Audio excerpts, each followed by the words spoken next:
Millions of people are walking around with the surname of an Irish warrior clan, and most of them have no idea. One of these names belonged to a dynasty that fought the English crown for almost 10 years and brought English rule in Ireland close to breaking point. Another belonged to a pirate queen who sailed to Elizabeth I's court and negotiated with her face-to-face.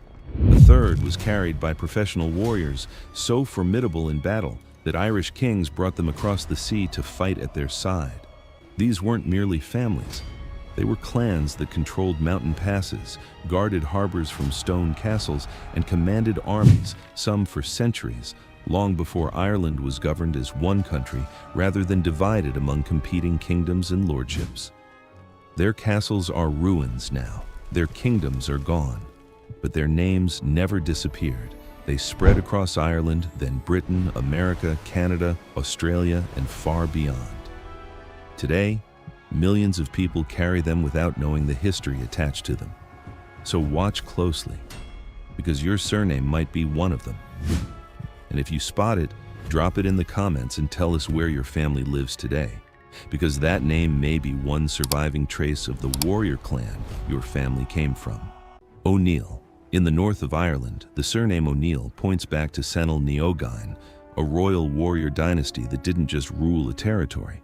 They ruled like kings because, for centuries, that's exactly what they were. The O'Neills were the dominant power in Ulster, tracing their lineage back through generations of chieftains who saw themselves not as local lords, but as the rightful inheritors of ancient Irish kingship. By the late 1500s, one man from this line pushed further than almost any Irish leader of his era. Hugh O'Neill, Earl of Tyrone, led the 9 Years' War against the English crown, a war so devastating that it brought English control in Ireland close to breaking point. He trained his soldiers in continental tactics learned from mainland Europe, formed alliances across the island with clans who had feuded with each other for generations, and for almost a decade held an empire at bay with a force the crown had badly underestimated. The war ended with O'Neill's submission in 1603. 4 years later, he and other Gaelic lords departed during the flight of the Earls, closing a final chapter of Gaelic aristocratic rule on the island. English commanders had faced an Irish force that was unusually well organized, well supplied, and difficult to draw into a losing battle. If your name is O'Neill, you carry a surname associated with the family that came closer than almost any other to halting the final Tudor conquest of Ireland, MacSweeney. Not every warrior clan in Ireland was originally Irish. The MacSweeneys crossed the sea from the west coast of Scotland as gallowglass, professional, heavily armored mercenary soldiers wielding massive battle axes, and became so valuable in combat that Irish lords paid fortunes to keep them permanently on retainer. Settling mainly in Donegal, the MacSweeneys didn't just fight for other clans. They became a military dynasty in their own right, training generations of warriors whose discipline in close combat and total refusal to break formation made them one of the most feared fighting families on the island. Entire branches of the family, the MacSweeneys of Fanad, Doe, and Banagh, grew wealthy purely from the business of war, hiring themselves out as a standing professional army in a world where most soldiers were seasonal farmers called up for a single campaign. For nearly 300 years, no commander wanted to see a MacSweeney line standing across the field from them. O'Malley. Along the wild coastline of County Mayo, ruled Uí Maile, the clan remembered today through the surname O'Malley. They didn't need to rely entirely on land armies because they controlled something far more valuable, the sea itself. The O'Malleys were seafaring lords, commanding fleets of ships that patrolled the waters around Clew Bay, taxing merchant vessels that wanted safe passage and defending their harbors from fortified island strongholds. Their most famous leader, Gráinne O'Malley, known to history as the Pirate Queen, commanded her own ships, led expeditions along the coast, and eventually sailed to England to meet Queen Elizabeth I face-to-face at the royal court. The two women communicated in Latin and negotiated directly, a moment almost unheard of between an Irish clan leader and an English monarch. She had buried 2 husbands, led her own crews through open conflict, and outlived many of the men who tried to bring her clan to heel, walking into an English court not simply as a supplicant, but as a clan leader asking for something in return. If your surname is O'Malley, you carry the name of the seafaring clan that produced one of Ireland's most remarkable leaders. O'Carroll. In the heart of the Midlands, in what is now County Offaly, the O'Carrolls held the lordship of Ely for centuries, defending their territory from both rival Irish clans pressing in from every side and encroaching English settlers pushing outward from the Pale. Surrounded by more powerful neighbors on almost every border, the O'Carrolls survived not through the largest army in the region, but through relentless political maneuvering, strategic marriages, and a willingness to fight for every mile of contested ground rather than concede it quietly. Theirs wasn't the loudest story in Irish history, but it was one of the most stubborn, and their name endured long after many larger dynasties around them had faded from the map entirely. O'Brien. Few names in Irish history carry more weight than O'Brien. The surname identifies the royal dynasty that emerged from Brian Boru and the Dál G. Kais, the warrior people who rose to dominate Munster. After decades of campaigning, Brian became High King of Ireland and led his alliance to victory at the Battle of Clontarf in 1014 against forces led by Leinster and Norse Gaelic Dublin, although Brian himself was killed during the battle. From that king came an entire dynasty, the O'Briens of Munster, who ruled, warred, and negotiated with every major power that later arrived on Irish shores, from Norman knights to Tudor administrators. Their strongholds and their influence across Clare and Limerick made them one of the most enduring royal families in Irish history. To carry the name O'Brien is to carry a surname created by the dynasty of a man once called High King of Ireland, MacCabe. Like the MacSweeneys, the MacCabes arrived in Ireland as gallowglass warriors, hired for their skill with the heavy battle axe and their reputation for standing firm when other soldiers broke ranks and ran. Settling primarily in the Bryfon region, spanning modern Cavan and Leitrim, the MacCabes fought under the banners of local Irish lords for generations, hiring their swords to whichever chieftain needed disciplined heavy infantry the most. Over time, they became so embedded in Irish military and social life that within a few generations, nobody thought of them as foreign mercenaries anymore, only as one more Irish warrior clan, indistinguishable in loyalty and ferocity from families whose roots on the island stretched back centuries further. O'Byrne. The mountains of Wicklow, just south of Dublin, were meant to be firmly under English control given how close they sat to the seat of colonial power. The O'Byrnes made sure that never quite happened. For over 400 years, this clan used the rugged forested terrain of the Wicklow Mountains to their advantage, launching sudden raids on English settlements and vanishing back into the hills before soldiers could organize a response. Their most legendary leader, Fiach MacHugh O'Byrne, repeatedly humiliated English armies sent specifically to crush him, ambushing government forces in narrow mountain passes and becoming one of the most wanted men in all of Ireland. And, for decades, one of the hardest to actually catch.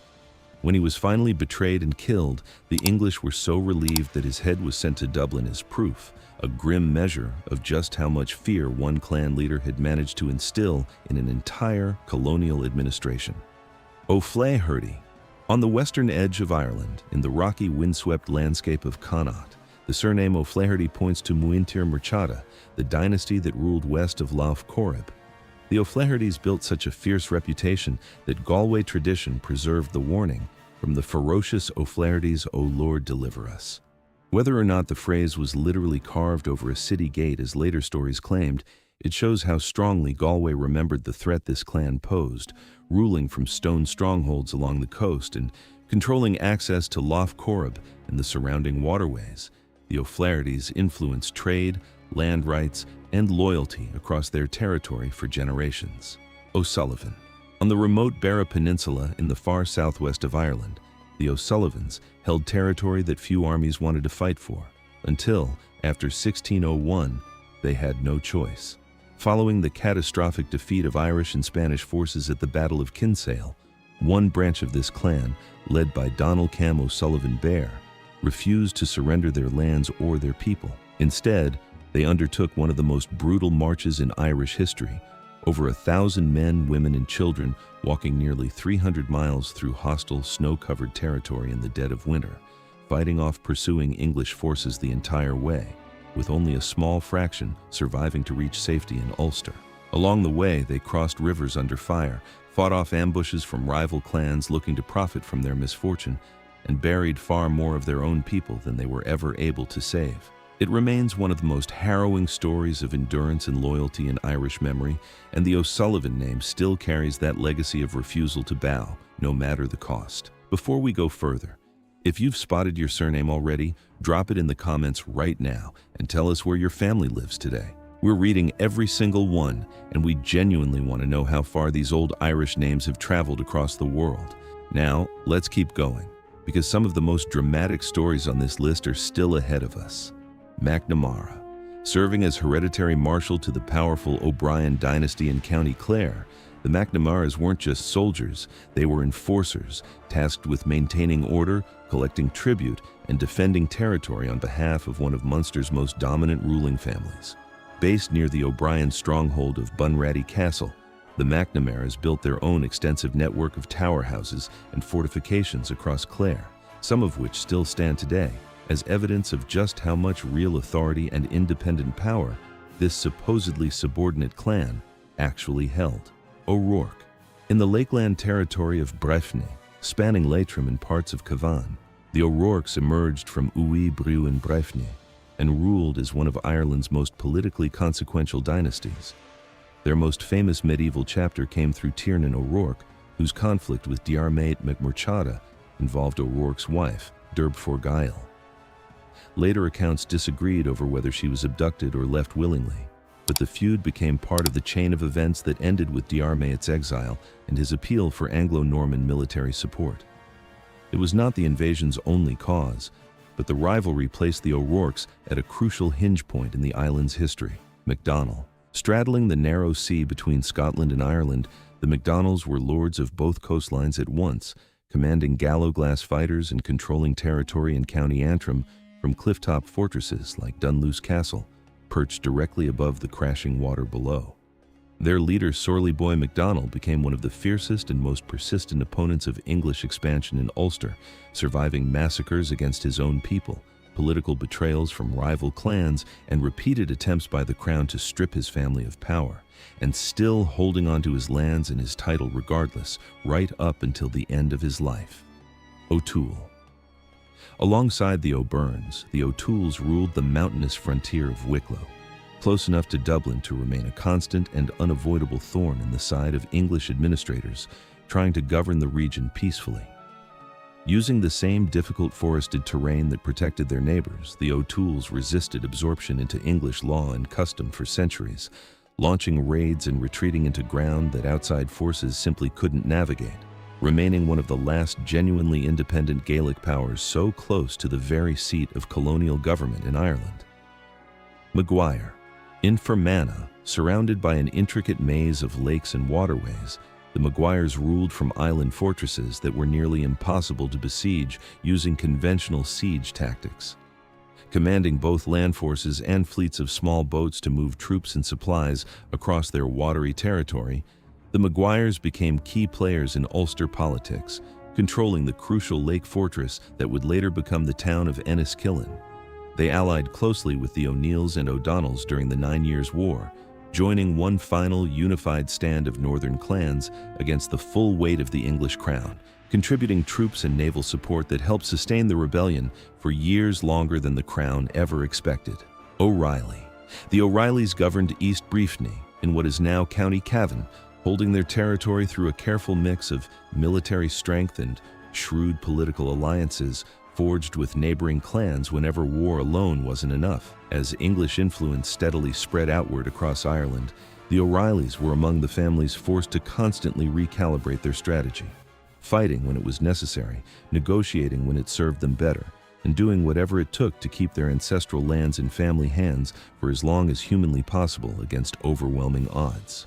O'Driscoll. Down in West Cork, along the coastal town of Baltimore, the O'Driscolls ruled as a seafaring clan who understood the ocean better than almost any power on land ever could hope to. They controlled fishing rights across the surrounding waters, collected tolls from merchant ships passing through their harbor, and defended their coastline from stone castles built directly into the rock. A family whose entire identity, economy, and military strategy were shaped by the sea they refused to let anyone else control without a fight. Kavanagh descended from the ancient kings of Leinster. The Kavanaghs, originally styled MacMurrough Kavanagh, carried royal blood into an era defined by constant, grinding warfare.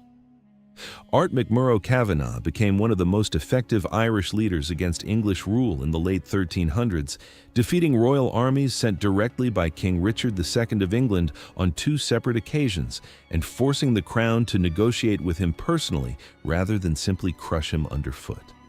For a Gaelic lord to make a reigning English king travel across the sea and come to the negotiating table was almost unheard of in that era, and Kavanagh managed to do it not once but twice, using guerrilla tactics and an intimate knowledge of Leinster's forests and bogs to grind down forces far larger and better equipped than his own.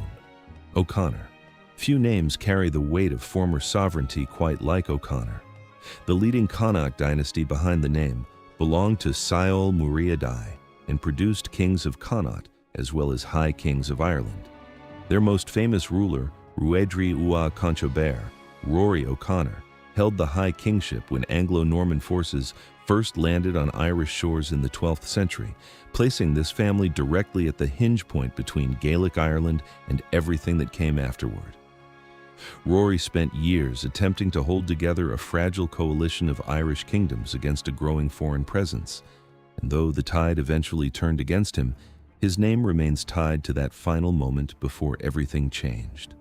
To carry the name O'Connor may connect a family to the surname of Ireland's last widely recognized Gaelic High King before Anglo-Norman expansion transformed the island. McCarthy. In Munster, the McCarthys ruled the Kingdom of Desmond, commanding vast territory across Cork and Kerry for generations from a network of coastal and inland strongholds. Even as English power steadily expanded around them on every side, the McCarthys retained real influence through a careful combination of armed resistance and cautious diplomacy, holding on to fragments of their ancestral authority and their titles long after many neighboring dynasties had already been broken apart, dispossessed, or erased from the map entirely. O'Donnell. And finally, one of the most consequential names on this entire list. The surname O'Donnell identifies the Sinel Conall dynasty that ruled Tyrconnell in modern-day Donegal and stood among the closest allies of the O'Neills during the 9 Years' War. Their leader, Red Hugh O'Donnell, escaped imprisonment in Dublin Castle after multiple failed attempts, crossed the frozen Wicklow Mountains in the dead of winter, and returned north to lead his people in one of the most determined military campaigns Ireland ever saw against the English crown. Alongside O'Neill, he brought England's grip on Ireland closer to collapse than it had been for generations. He attacked English supply lines, forced garrisons to retreat, and became a legend among northern clans who saw him as a final hope of driving the crown from Ireland. After the defeat at Kinsale, Red Hugh traveled to Spain seeking renewed military support, but died there in 1602, never returning to Tyrconnell. By then, he had already secured his place as one of the most relentless resistance leaders the island would produce. 20 names, 20 clans, kings, pirate queens, mercenaries, and rebels who refused to disappear quietly, no matter how much history tried to erase them. If one of these surnames belongs to you, it may be a surviving connection to a historical family that once held real, tangible power on Irish soil, long before borders and empires reshaped the map around them. Comment your surname below. Tell us where in the world your family calls home now. And if you want more hidden history behind Irish names, make sure you're subscribed, because this is only the beginning.